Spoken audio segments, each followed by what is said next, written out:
এখন হচ্ছে রাত বাজে হচ্ছে 2:30। তো আমার ঘুম আসতেছিল না। তো আমার যখন ঘুম না আসে তখন হচ্ছে আমি না ঠিক আমার হচ্ছে ২ জন মানুষের কথা খুব বেশি মনে পড়ে। একজন হচ্ছে আমার ফুফু, একজন হচ্ছে উষা কাকি। তো এই ২ টা মানুষ এত দ্রুত চলে যাবে আমি কখনো কল্পনা করিনি। আ আমার ফুফু কোনোদিন থাকবে না এটা আমি মানতেই পারি না। আর উষা কাকি যে এত তাড়াতাড়ি চলে যাবে আ এটা তো হতেই পারে না। আমার কাছে স্বপ্নের মতো লাগে। আমার এখনো বিশ্বাস হয় না যে কাকি নেই। আমার মনে হয় যে কাকি আছে, কোথাও না কোথাও আছে। তো ছোটবেলা থেকে তো সম্পর্ক খুবই ভালো। তো এক পর্যায়ে হুট করে বড় হয়ে গেছি। তো বড় হয়ে গেলে হচ্ছে মা চাচীদের সাথে একটু দূরত্ব হয়ে যায়। এটা খুবই স্বাভাবিক বিষয়। তো কাকির সাথে আমার অনেক কথা মনে হয় জমা আছে। অনেক বেশি কথা জমা আছে। আমার মনে হয় কাকি থেকে অনেক কিছু শিখার বাকি আছে। কিন্তু কাকি যে আমার না বইলা চলে যাবে এটা আমি ভাবি নাই কোনোদিন।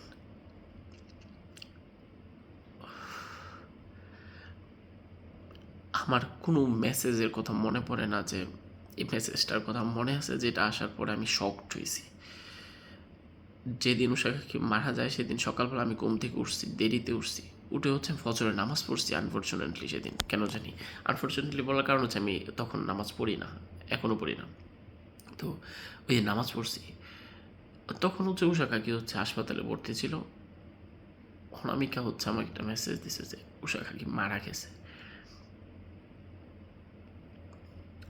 আমি আমার বাবা-মায়ের মৃত্যু শুনে আমি কতটুকু কষ্ট পাবো আমি জানি না যে এই মেসেজটা মরার আগ পর্যন্ত আমি এই মেসেজের কষ্টটা বলতে পারবো না। এটা মানি না আমি এটা। উষা কাকিকে আমি কোনো কারণেই বলতে পারবো না। কারণ আমি যখন ছোট প্রাইমারি লেভেলে পড়ি তখন হচ্ছে বিকেল হইলে আর কি সারাদিন তো স্কুলে থাকতাম বা আমি বিজি থাকতাম। বিকেল হইতে বাড়িতে থাকতাম। তো কাকির আশেপাশে যদি আসরের নামাজের সময় পড়তাম তো কাকি হচ্ছে আমার জোর করে নামাজে পাঠাইতো। আমার মাও আমার পাঠাইতে পারতো না নামাজে। তো কাকি হচ্ছে আমার জোর করে নামাজে পাঠাইতো। আমার বলতো যে আমি যদি মরে যাই তোরা যদি নামাজ না পড়োস আমাদের জন্য কে দোয়া করবে? কাকি হচ্ছে চাইতো যে আমি মাদ্রাসায় পড়ি এবং হচ্ছে মাদ্রাসায় পড়ে হচ্ছে আহ, খুব দিনদার মানুষ এই কাকিটা সবসময় চাইতো। আমার মাঝে মাঝে বলতো যে তুই মাদ্রাসায় পড়লি না কেন? আবার হচ্ছে যখন হচ্ছে ফজরের নামাজ একটু বড় হয়েছি তখন ফজরের নামাজ পড়ে যখন কাকিদের উঠান দিয়ে আসতাম আমাদের বাড়িতে তখন দেখতাম যে কাকি ফজরের নামাজ পড়ে কাকা তো আমাদের সাথে নামাজ থেকে আসতো। আর কাকি দেখতাম ফজরের নামাজ পড়ে কাকিদের বারান্দায় হচ্ছে মাটির ঘরের বারান্দায় একটা চেয়ার ছিল, এটাতে বসে কোরআন শরীফ পড়তো। তো এই ঘরটা এখনো আছে কিন্তু আমি এখনো হচ্ছে এই বারান্দায় কাকিরে খুঁজি কিন্তু কাকির আর পাই না। আমি কাকির নিয়ে স্মৃতিচারণ করবো এরকম একটা ভিডিও গত 4 বছর ধরে হচ্ছে প্রায় বানাবো ভাবতেছি, কিন্তু এই যে ইমোশনাল হয়ে যাইছে এর জন্য হচ্ছে বানাইতে পারতেছি না। তো আজকে রাতে হচ্ছে অনেক বেশি মনে পড়তেছে। আমি বলতেছি যে আজকে বাসায় কেউ নাই, আমি হয়তো মন খুলে কাকে স্মৃতিচারণ করতে পারবো। আর কাকির আমি প্রচুর স্বপ্ন দেখি। আমি 4 বছরে মনে 40 বার কাকির স্বপ্ন দেখছি। আর প্রতিবার স্বপ্ন দেখার পরে হচ্ছে আমি সকালবেলা ঘুম থেকে উঠে স্বপ্নের অর্থটা হচ্ছে গুগলে জানতে চাই যে এই স্বপ্নের মানেটা কী। কারণ সব স্বপ্নেরই তো ব্যাখ্যা আছে। যদি মানুষের কাছে জানতে চাই সমস্যা। আমি আম্মাকেও কখনো বলি যে আম্মা আমি কাকিরে স্বপ্ন দেখি। তো আম্মা হয়তো বা কী না কী চিন্তা করে। তো আম্মার যদি বলি যে আম্মা কাকিরে স্বপ্ন দেখি আমার মনে করি আমার ফুট মেরে যাবো এরকম একটা ব্যাপার হতে পারে। আচ্ছা যাই হোক, তো আমার আম্মা অনেক অসুস্থ, সবসময় অসুস্থ। আমরা ছোটোবেলা থেকে অসুস্থ। তো আম্মা যখন সিরিয়াস অসুস্থ হয়ে যেত সবসময় কাকি হচ্ছে আম্মার হাসপাতাল নিয়ে যেত। সর্বশেষ আম্মা যখন অনেক বেশি অসুস্থ, আমার গল্প শোনার মতো সময় কারো আছে কিনা জানি না। তো সেদিন রাতে আমি আমি হচ্ছে ফোন সাইলেন্ট করে ঘুমাইছিলাম। আমি কখনোই ফোন সাইলেন্ট করে ঘুমাই না এবং হচ্ছে আমাকে যারা ফোন দেয় তারা জানে আমি প্রায় চেষ্টা করি 90% 95% ফোন ধরার জন্য। তো সেদিন রাতে আমি কী কামে যে ফোন সাইলেন্ট করে ঘুমাইছিলাম আমি জানি না। তো বহুদিন আগের কথা, 5-6 বছর আগের কথা। তো আম্মা অনেক বেশি অসুস্থ হয়ে গেছে। গভীর রাতে আমার নরসিংদী আনছে। আম্মা ছাড়া আমার বাসায় কেউ চেনে না, আব্বাও চেনে না। তো নরসিংদী আম্মাকে আনছে, আনার পরে হচ্ছে ওই রাতে হচ্ছে আবার আম্মা চলে গেছে, আম্মারা সবাই নিয়ে গেছে, উষাকে কি ছিল, উষাকে নিয়ে আসছে। তো এখন তো আম্মা অসুস্থ হলে আম্মারা কেউ নিয়ে আসার মানুষ থাকবে না। এটার জন্য হয়তো আমি কাকিরে বলতে পারবো না, এটা হয়তো আমার স্বার্থের একটা ব্যাপার থাকতে পারে, কিন্তু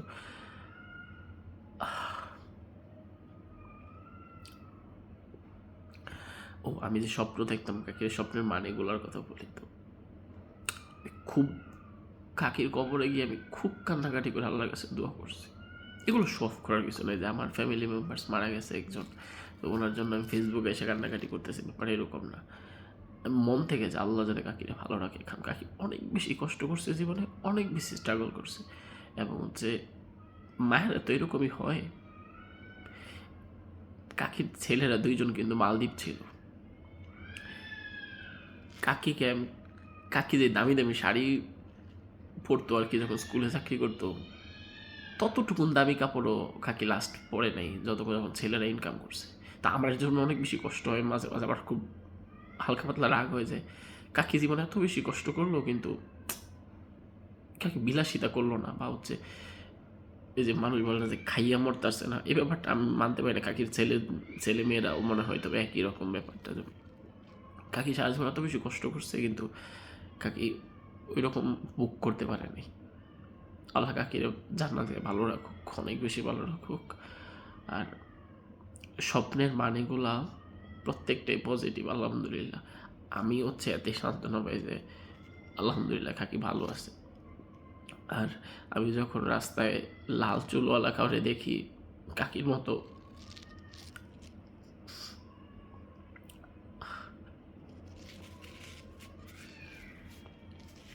আমি কাছে যেয়ে দেখি যে কাকি কিনা, আমার মনে হয় না যে কাকি চলে গেছে, এতদিন হয়ে গেছে।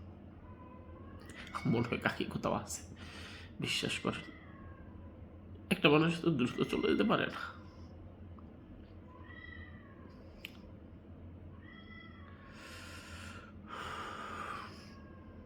আমরা একদিন চলে যাব। আমি হয়তো বা কাকির ভাতিজা, কাকির জন্য অনেক রাতে দোয়া করতে যে আল্লাহ কাছে কাকি আল্লাহ ভালো রাখে, কিন্তু আমাদের জন্য কেউ দোয়া করবে বলে আমার মনে হয় না। যে প্রজন্ম আসতেছে, আল্লাহ আমার কাকিরে ভালো রাখুক, সবাই ভালো রাখুক। ফুফুর কত ঠিক আমার এরকম ভাবে মনে হয়, আমার ফুফুরে আল্লাহ ভালো রাখুক। আমিন।